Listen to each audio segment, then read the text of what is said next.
혈통이 계승되지 않으면 우리는 망한다. 북한 이야기 아니냐고요? 아닙니다. 바로 현 시점의 자유시장주의 대한민국 이야기입니다.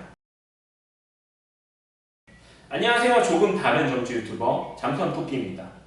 지난번 진보도 보수도 모두 국가주도 성장을 목놓아 외치는 상황에 대해서 이야기를 했습니다. 찐 보수라면 시장의 자유를 주장해야 하고 찐 진보라면 시장에 대한 감시 강화를 주장해야 하는데 진보나 보수나 할 거 없이 국가주도 경제성장을 경쟁적으로 주장하는 점이 참 답답한 상황입니다. 우리는 왜 이렇게 된 걸까요? 왜 그런 편협한 사고에 갇혀 있는 걸까요? 당연히 박정희 성공신화 때문입니다. 카리스마 있는 지도자가 국가의 한정된 자원을 특정 산업이나 기업에 몰빵해주면 경제성장을 이룩할 수 있다는 신화가 우리 사회의 집단 체면처럼 깔려있습니다. 이 신화가 얼마나 강력하냐면요. 심지어 박정희가 나쁜 놈이라고 이야기하는 사람들도 박정희가 아니었어도 그렇게 할 수 있었다고 하지 그 방식 자체를 부인하거나 부정하지 않습니다. 더욱 놀라운 것은 40년이 지난 현재까지도 부정당하지 않는 기적의 논리라는 겁니다. 원인이 무엇이건 간에 일단 그 40년 동안 대한민국은 크게 발전했습니다. 그리고 그 발전의 과실은 대기업이 독점하고 있습니다.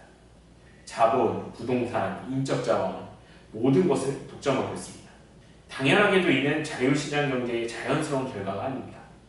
국가 경제 발전을 위해 자원을 몰아주자는 정치적 결단의 산물입니다. 그런데 재벌의 성공담은 신화가 되고 그 신화를 바탕으로 혈통계승을 정당화합니다. 그리고 혈통계승이 되지 않으면 나라가 망한다고 공포심을 불어넣습니다. 이재용이 혈통계승을 하지 않으면 삼성이 망하고 삼성이 망하면 나라가 망한다는 말이죠. 이거는 좀 북한 스타일 아닌가요? 우리가 평소에 북한은 어떻게 저런 세례가 가능한가 신기하게 생각하던 그 스토리 그대로 아닌가요? 이렇게 보니 생각보다 보편적으로 통하는 방법인 것 같기도 하네요. 우리나라 주식들이 기업 가치에 비해 하향평가되었다고 합니다. 이런 현상을 코리아 디스카운트라고 하는데 여러 가지 원인을 꼽습니다. 대표적으로 지정학적 위치 같은 거죠. 과연 그것만 문제일까요? 자, 여러분 한번 가정을 해보세요. 가령 애플의 창업자 스티븐 잡스가 팀 쿡이 아니라 자녀들에게 회사의 경영권을 물려준다고 했다면 어떻게 되었을까요? 당연히 회사의 가치는 대폭락했을 겁니다. 그것이 당연한 시장의 논리입니다. 그런데 우리는 당연하게 자녀에게 물려준다고 합니다.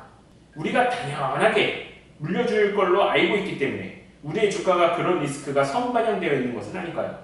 게다가 삼성의 경우에서 여실히 드러난 것처럼 뇌물을 받은 정부가 국민연금까지 동원해서 상속을 도와주는 상황이라면 상속하는 것도 마이너스 요소인데 그 과정조차 부정과 불투명으로 가득 차 있다면 그 회사의 가치를 성과보다 낮게 평가하는 게 당연한 일 아닌가요? 이 문제는 지정학적 문제와 다르게 우리의 생각이 바뀌고 정치적 의사결정이 바뀌면 개선할 수 있는 코리아 디스카운트 요인입니다. 그럼에도 불구하고 상황은 더욱 악화되었습니다. 40년 전에는 기업이 잘 돼야 우리도 잘 된다고 했다면 40년이 지난 지금은 삼성이 망하면 우리도 망한다고 대기업의 의존성은 최고조에 달해 있습니다. 불법이 여실히 드러났는데도 대기업 오너의 아들이 경영권 승계를 하지 못할까봐 국민들이 전전긍긍해하고 있습니다.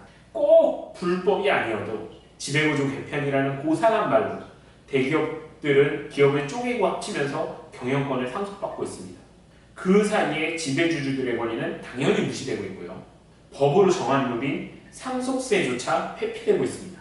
당연히 엄청나게 반사회적인 행위이고 지탄받을 일이지만 사람들은 대기업 오너의 걱정을 해주고 있습니다. 저는 그저 질문을 하나 하고 싶습니다. 우리나라가 만약에 정말 만약에 망한다면 혈통이 계승되지 않아서인가요? 아니면 기업 오너들의 불법적이고 탈법적인 경영권 승계 앞에서 만인 앞에 평등해야 할 사법이 정상적으로 작동되지 않아서인가요? 그런 불법과 탈법을 시정하는 일은 기업을 괴롭히는 일이 아닙니다. 공정한 경쟁의 기본이 되는 질서를 세우는 일이죠. 그게 바로 국가가 시장의 자유를 지키기 위해 해야 할 일입니다. 이것만으로도 국가의 경쟁력은 한층 제고될 것입니다. 정부가 나서서 자원을 특정 산업과 기업에 몰아주는 식의 경제성장 계획은 대기업 의존도와 집중을 심화시킵니다. 대기업의 독점은 시장의 자율경쟁을 해하며 시장의 효율적 자원 배분을 저해합니다. 미국의 구글과 유튜브를 분리해야 하는가 고민하는 것도 자율경쟁을 통해 자원의 효율적 배분을 하기 위한 것이지 구글을 망하게 해서 미국을 망하게 하려는 것은 아닙니다. 진보를 자처하거나 보수를 자처하는 우리나라 정치인들은 어떤 산업 분야의 재화를 몰아줘야 하느냐로 경쟁을 하고 있는 형국입니다. 그러게 아무리 선거를 해도 정치인 테마주만 춤을 출 뿐이지 코리안 디스카운트는 1도 해결되지 않습니다.